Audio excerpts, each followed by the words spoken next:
Prancis, Mesir dan Yordania tolak agresi Israel ke Rafah.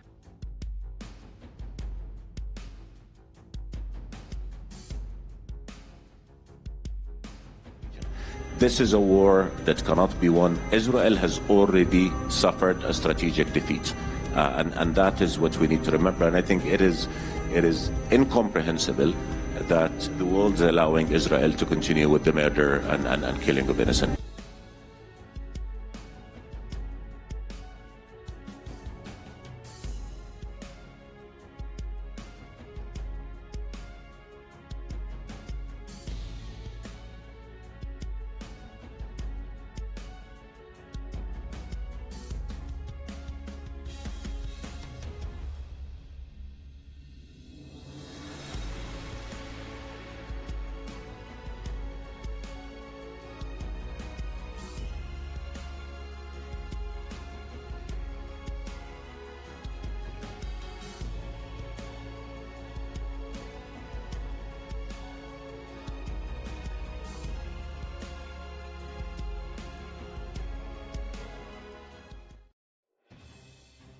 Pertemuan tripartit Menteri Luar Negeri, Menlu, Mesir, Yordania dan Prancis di Kairo, ibu kota Mesir pada hari Sabtu, 30 Maret 2024, digelar untuk membahas perkembangan terkini perang di jalur Gaza dan membicarakan gencatan senjata di wilayah Palestina yang diblokade tersebut.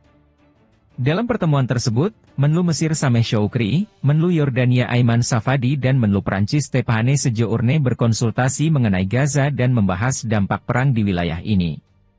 Menlu Mesir, Yordania dan Prancis menyerukan gencatan senjata permanen di Gaza dan pertukaran tahanan serta menyatakan penolakan mereka terhadap serangan militer apapun di Rafah, yang menampung 1,5 juta pengungsi Palestina.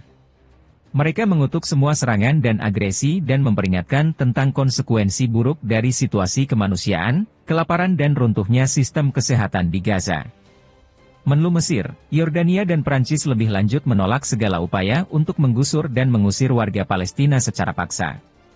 Mereka juga menekankan kepastian penerapan solusi dua negara berdasarkan resolusi PBB, termasuk pembentukan negara Palestina yang merdeka, berdaulat, dan secara terintegrasi dan layak huni berdasarkan perbatasan tahun 1967.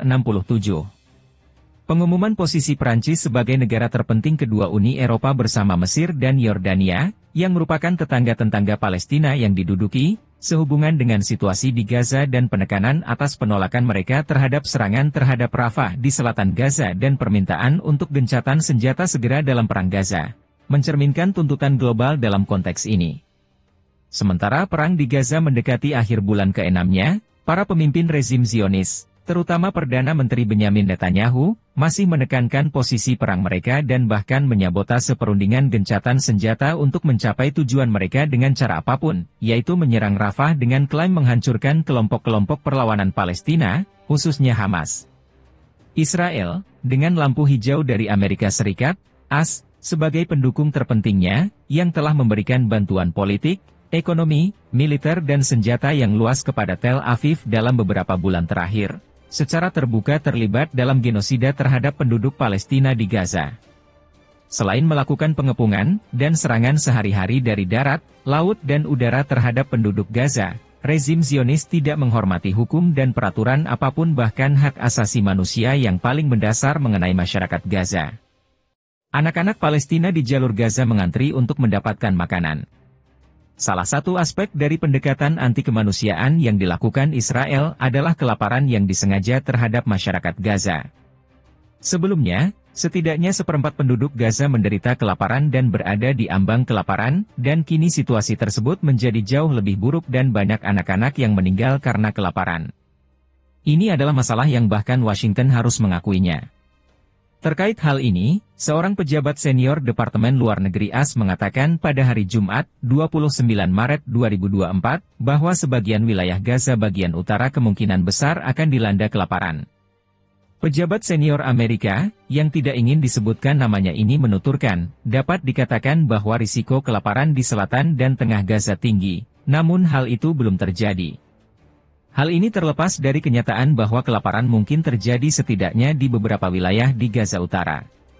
Organisasi-organisasi yang terkait dengan PBB telah memperingatkan bahwa mungkin akan terjadi kelaparan di bagian utara Gaza pada bulan depan dan akan menyebar ke bagian lain di wilayah tersebut pada bulan Juli.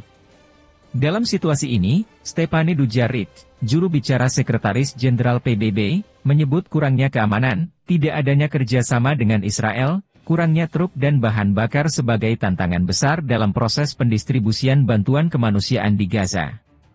Pada saat yang sama, memburuknya situasi di Gaza dan berlanjutnya serangan rezim Zionis di wilayah yang memiliki kepadatan penduduk sangat tinggi ini telah menyebabkan meningkatnya permintaan untuk memperbaiki situasi kemanusiaan dan dibukanya jalan-jalan untuk distribusi bantuan kemanusiaan. Terkait hal ini, Badan Bantuan dan Pekerjaan PBB, UNRWA, memperingatkan akan terjadinya kelaparan di seluruh Gaza dan menyerukan tekanan terhadap rezim Zionis untuk melaksanakan keputusan Mahkamah Internasional mengenai masuknya bantuan kemanusiaan ke Gaza. Para hakim Mahkamah Internasional dengan suara bulat telah memerintahkan Israel untuk mengambil semua tindakan yang diperlukan dan efektif untuk memastikan segera tibanya bahan-bahan makanan pokok bagi warga Palestina di Gaza. Pengadilan ini meminta rezim Zionis untuk menjamin bahwa tentara Israel tidak melanggar hak-hak warga Palestina di Gaza. Pengadilan Den Haag juga mewajibkan Tel Aviv untuk meningkatkan kapasitas dan jumlah penyeberangan darat ke Gaza dan meminta rezim ini untuk tetap membuka penyeberangan tersebut sampai kapanpun diperlukan. Namun, Komisaris Jenderal UNRWA mengungkapkan bahwa Israel telah menginformasikan jika pihaknya tidak akan setuju untuk mengirimkan konvoi bantuan ke Gaza Utara. UNRWA baru-baru ini melaporkan bahwa tindakan Israel yang mencegah masuknya bantuan kemanusiaan ke Gaza akan menempatkan sistem kemanusiaan di zona yang dilanda perang ini pada risiko yang lebih besar dan menyebabkan konsekuensi serius pada tingkat kemanusiaan dan hak asasi manusia. Mengingat desakan para pemimpin rezim Zionis untuk melanjutkan perang di Gaza, maka sudah menjadi tugas masyarakat internasional serta sekutu dan mitra rezim ini, khususnya Amerika Serikat, untuk menekan Tel Aviv agar menerima putusan Hakim Mahkamah Internasional agar masyarakat Gaza dapat keluar dari situasi bencana yang terjadi saat ini.